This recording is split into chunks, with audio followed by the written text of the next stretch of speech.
Hello my dear students, आप लोगों का इस नए वीडियो में स्वागत है। आज का ये वीडियो हमारे इस सेशन का आखिरी वीडियो होगा बोर्ड एग्जाम से रिलेटेड। बाकी उसके बाद और भी वीडियोस बनेंगे और भी चीजें मैं आपको बताऊंगा आपके काम की से रिलेटेड, जो आपके फ्यूचर में हेल्प करेगा, जो आपको करियर डिसाइड करने में हेल्प करेगा। अब आखिरी वीडियो मैंने क्यों बोला, क्योंकि आज ये आपका लास्ट पेपर था। जो आपका एसपी का, जिन बच्चों का एसपी था उनका लास्ट पेपर था ये। जिन लोगों का अभी एसपी नहीं है, जिन लोगों का कंप्यूटर है, उन लोगों का मंडे को लास्ट पेपर, यानी अभी उनके पास आराम से ऑलमोस्ट एक वीक का टाइम है। वो आराम से अपना प्रिपरेशन करेंगे, अपना कंप्यूटर को रेडी करेंगे, और कंप्यूटर से रिलेटेड भी कुछ पॉइंट्स हैं, कुछ मेरे पास मटेरियल्स हैं, कुछ नोट्स हैं, वो मैं आपको प्रोवाइड कर दूंगा। वो मैं वीडियो बना के मैं हेल्प कर दूंगा। फिलहाल ये एसपी स्टूडेंट्स के लिए, तो एसपी के बारे में बात करते हैं। ये जो पेपर आया था फिलहाल, ओवरऑल जो पेपर मैंने देखा, इसके जो एमसीक्यूज थे, वो तो देखो, एमसीक्यूज जो थे वो तो काफी इजी थे। और कोई एमसीक्यू ऐसा मुझे नहीं लगा कि जो आपके प्रीवियस ईयर क्वेश्चन में से, या जो हम लोगों ने डिस्कस किया था, इवन जो मैंने वीडियोस बनाए थे, अगर आप लोगों ने नोट्स तो देखे होंगे, अगर आप लोगों ने वीडियोस देखी होंगी, तो आपने नोटिस किया होगा कि एक भी टॉपिक ऐसा नहीं था जो उसके बाहर का होगा।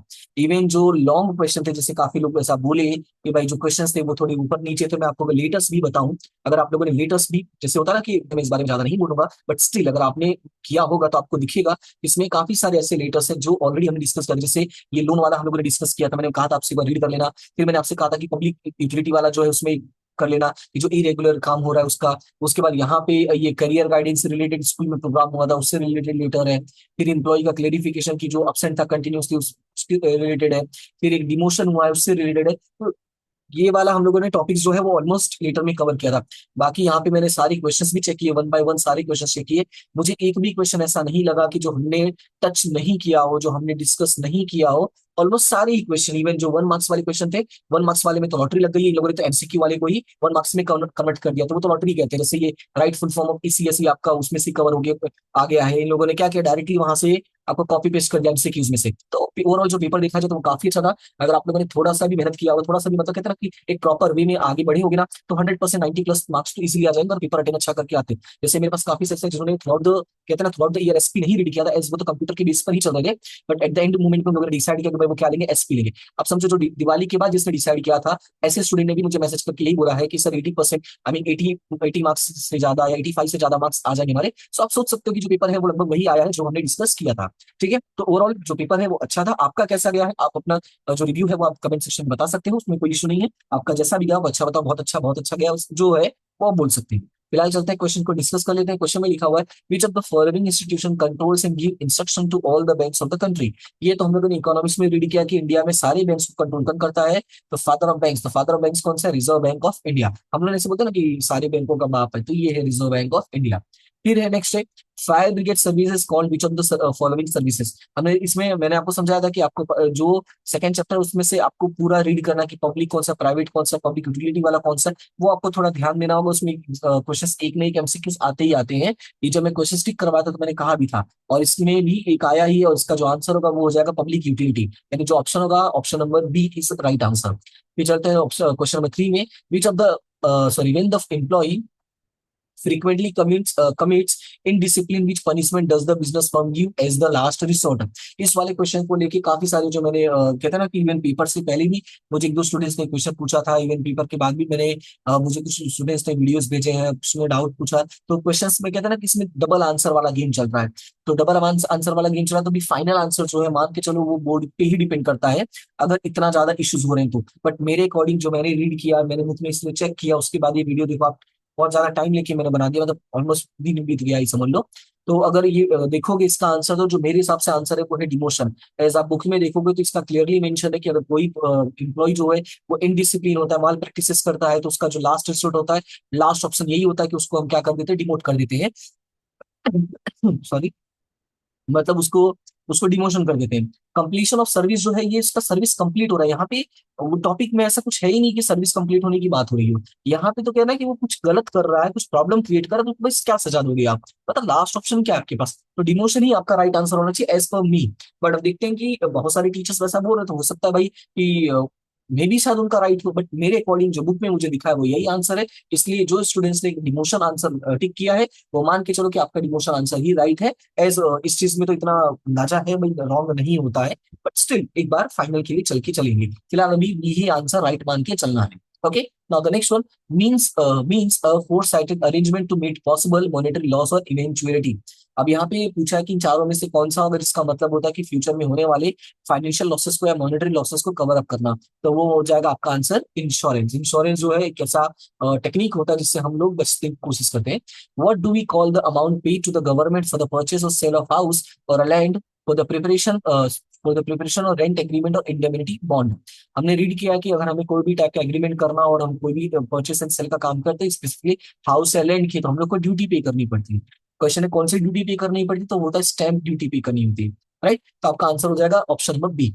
नेक्स्ट है which of the following is not included in the oral presentation. तो जब ओरल प्रेजेंटेशन की बात हो, अगर आप क्वेश्चन को अच्छे से रीड करोगे तो आपको आइडिया लग जाएगा कि इलोक्यूशन भी होता है, डिबेट भी होता है, डायलॉग तो होता ही ओरल में। तो आपका जो आंसर हो जाएगा वो आंसर हो जाएगा option number A, memo. Memo नहीं होता है ओरल प्रेजेंटेशन में। फिर क्वेश्चन नंबर 7 है by which document can invitation be made for public issue. तो इसका तो आंसर है प्रोस्पेक्टस। ये आपका फर्स्ट चैप्टर का पहला ही टॉपिक है प्रोस्पेक्टस, ये तो मिस्टेक नहीं होना चाहिए। फिर in how many ways types in how many types share dividend is distributed. तो इसका आंसर हो जाएगा आपका 2। ये आपका जो लास्ट पेज है और फर्स्ट चैप्टर का लास्ट पेज है शेयर डिविडेंड वाला टॉपिक, उसमें मेंशन है कि there are two types of there are two types in which share dividend can be distributed. Number 1 interim है और दूसरा आपका फाइनल डिविडेंड है। राइट, तो ये वाला आपका टॉपिक हो जाएगा। उसके बाद चलते हैं नेक्स्ट वे में। नेक्स्ट है if share holder is declare insolvent by court. अब आपको याद होगा मैंने एक्सप्लेन किया था, एक ट्रांसफर होता है, ट्रांसमिशन होता है। ट्रांसफर जो होता है वॉलंटरी होता है, ट्रांसमिशन जो होता है कंपलसरी होता है। तो जब डिक्लेयर हो गया इंसॉल्वेंट, इंसॉल्वेंट डिक्लेयर हो गया, तो वहां पे हो जाएगा कंपलसरी। तो जब कंपलसरी हो जाएगा तो आपका जो आंसर होगा option number B, that is share transmission will be executed. Now the number 10. According to whom main objective to start a joint stock company is to provide easy transfer of shares to their members. ये आपका chapter number 4 का ही first topic है। इसका answer हो जाएगा आपका Lord Blackburn. Answer क्या हो जाएगा आपका लॉर्ड लॉर्ड ब्लैकबर्न। ये आपको थोड़ा सा कहते हैं ना, इसमें आपको मतलब हाथ पाँव मारना पड़ सकता है एज अगर आपने प्रॉपर वे में ध्यान नहीं दिया होगा तो, क्योंकि ये सारी जैसे जो आपके ऐसे क्वेश्चंस होते हैं ना, उसके लिए आपको बुक रीड करनी पड़ती है। और इसी वजह से जब मैंने एमसीक्यूज नॉट मैंने एमसीक्यूज मतलब जब मैंने वीडियोस बनाए थे, जो अपलोड किया है इसकी वीडियोस, तो मैंने बुक से ही पढ़ाया था, ना कि इंपॉर्टेंट क्वेश्चंस, ना कि ऐसा मैंने वन बाय वन करके आपको टॉपिक एक्सप्लेन किया था। फिर नेक्स्ट है what is the name of agreement between the company and debenture holders. तो इसका आंसर हो जाएगा डिबेंचर ट्रस्ट डीड। उनके बीच का जो एग्रीमेंट होता है उसको क्या नाम देते हैं, डिबेंचर ट्रस्ट डीड। नेक्स्ट है what is the status of a debenture holder in a company. अब यहाँ पे पूछा है कि डिबेंचर होल्डर का स्टेटस क्या होता है, तो आंसर होगा क्रेडिटर। अगर ये पूछा होता है कि डिबेंचर होल्डर का रिलेशन क्या होता है कंपनी के साथ, तो रिलेशन जब पूछता तो आंसर हो जाता आपका debtors and creditors, but relation नहीं पूछा इसलिए आपका आंसर क्या हो जाएगा, क्रेडिटर हो जाएगा। उसके बाद नेक्स्ट है which clause of memorandum of association is to be signed to be considered as a member। ये हमने रीड किया था, जब कंपनी स्टेब्लिश होता है तो उसमें साइन करना होता है, एक होता है सब्सक्रिप्शन क्लॉज कि जिन जिन लोगों ने सब्सक्राइब किया है, तो जिन जिन लोगों ने सब्सक्राइब किया वो कंपनी के क्या बन जाते हैं, मेंबर बन जाते हैं। नेक्स्ट है with whom will company communicate in case of joint share holdings. अगर जॉइंट में है तो जॉइंट में तो जिसका पहले नाम होता है उसी से कम्युनिकेट होता है, तो आंसर हो जाएगा with the first share holders. अगर ए बी सी डी, ये मैंने एग्जांपल देके समझाया भी था कि ए बी सी डी ऐसे 4 लोग हैं, अगर 4 लोगों ने मिलकर परचेस किया है तो ए का नाम पहले तो ए को मिलेगा, अगर बी नाम होता है जैसे बी ए सी डी होता तो बी का नाम पहले तो बी को लेटर वो लोग सेंड करें, यानी जो भी होता है वो कम्युनिकेशन किसके साथ होगा, बी के साथ, और यहाँ पे ए के साथ जिसका नाम पहले था।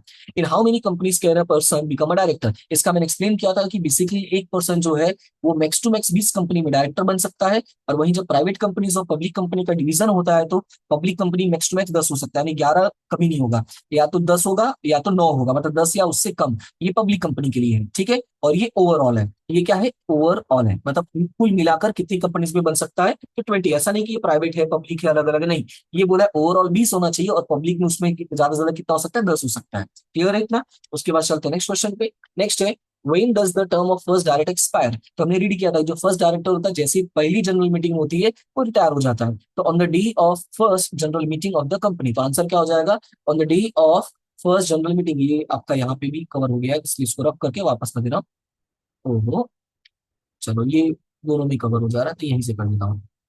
The day of first general meeting of the company, तो आपको ये आंसर याद रखना है, option number C. The issue that are put forward for discussion in the meeting of a company are known as. जो हम डिस्कशन के लिए जो इंफॉर्मेशन प्रोवाइड करते हैं वो होता है आपका प्रपोजल। फिर प्रपोजल को कंफर्मेशन मिलता है तो वो बन जाता है रिजोल्यूशन। मतलब कहते हैं ना कि पहले बात रखो, बात के बाद उसका डिस्कशन होगा, डिस्कशन के बाद बात बन जाएगी, बात बन जाएगी तो वो बन जाता है आपका रिजोल्यूशन। उसके बाद नेक्स्ट है how many votes are essential for passing an ordinary resolution, ये मैंने आपको एक्सप्लेन किया था, तो मैंने उसमें समझाया था कि इसके पहले ये 75% वाला बहुत पूछा था कि आपका जो स्पेशल रेजोल्यूशन होता है वो क्या होता है। यहाँ पे वॉलेंट्री पूछ लिया है, सॉरी वॉलेंट्री मतलब ऑर्डिनरी पूछ लिया है, तो ऑर्डिनरी के लिए आंसर जो हो जाएगा वो हो जाएगा 51%, और स्पेशल होता तो 75%। In how many parts is the companies voluntary liquidation divided. तो वॉलेंट्री लिक्विडेशन की बात करते हो तो आंसर दो होगा, इसमें तो गलती से भी गलती नहीं होगा, एज मेन वाले का भी दो है, वॉलेंट्री का भी दो है, तो अगर दोनों में से कोई टिक करके आओगे आंसर दो ही होने वाला है, मतलब ये तो 100% राइट होना चाहिए। For winding what is the minimum number of members for a private company. अगर प्राइवेट कंपनी को वाइंड अप करना है तो वाइंड अप करने के लिए प्राइवेट कंपनी का रूल है बट दो, कम से कम दो होना चाहिए, लेकिन जैसे ही दो से कम होता है आप कंपनी को क्या कर दोगे, बंद कर दोगे, क्योंकि as per the condition, as per the rule आप कंपनी रन नहीं कर सकते हो, क्योंकि एज पर द रूल जो मिनिमम कंडीशन है वो कितना है, दो है, दो या उससे ज्यादा ही होना चाहिए। क्लियर है इतना? तो ये है आपका पूरा एसपी का एमसीक्यू। आई होप कि आपके पेपर जो है अच्छे गए होंगे। बाकी आपके जो भी डाउट्स हो आप शेयर कर सकते हो, अगर आपके एमसीक्यू जितने राइट हो वो आप शेयर कर सकते हो, ये फ्यूचर से रिलेटेड कोई भी प्रॉब्लम होगा तो आप कुछ शेयर कर सकते हो। अपने जूनियर्स को आप ये चैनल के बारे में बताओ सो दैट कि उनको आइडिया लगे, और आने वाले टाइम में मैं पूरी कोशिश करूंगा कि पूरा full syllabus, full fledge syllabus आपको प्रोवाइड करूँ, जितना हो सकता है उतना मैं ट्राई करूंगा कि आपकी हेल्प कर सकूं। ठीक है, फिलहाल अभी के लिए इतना ही, और जाते जाते एक बात फिर से कहूंगा कि ये जो वाले आंसर में आपको डाउट है, मन में है शंका कुशंका है, उसमें शंका कुशंका रखने की जरूरत नहीं, आंसर डिमोशन ही होगा। ठीक है, इसलिए इसमें शंका कुशंका रखने की जरूरत नहीं है। ओके, फिलहाल जो कंप्लीशन ऑफ सर्विस है, अगर मान लेते हैं कि बोर्ड वाला लेके चलता भी है तो इसका बुक में मुझे कहीं प्रॉपर वे में सबूत नहीं मिला, अगर आपको मिलता भी है तो प्लीज आप मुझे शेयर जरूर करें सो दैट कि जो अदर स्टूडेंट्स है उनका भी डाउट क्लियर होगा। ओके, फिलहाल अभी के लिए इतना ही, मिलते हैं नेक्स्ट वीडियो में, तब तक के लिए thank you so much and have a good day.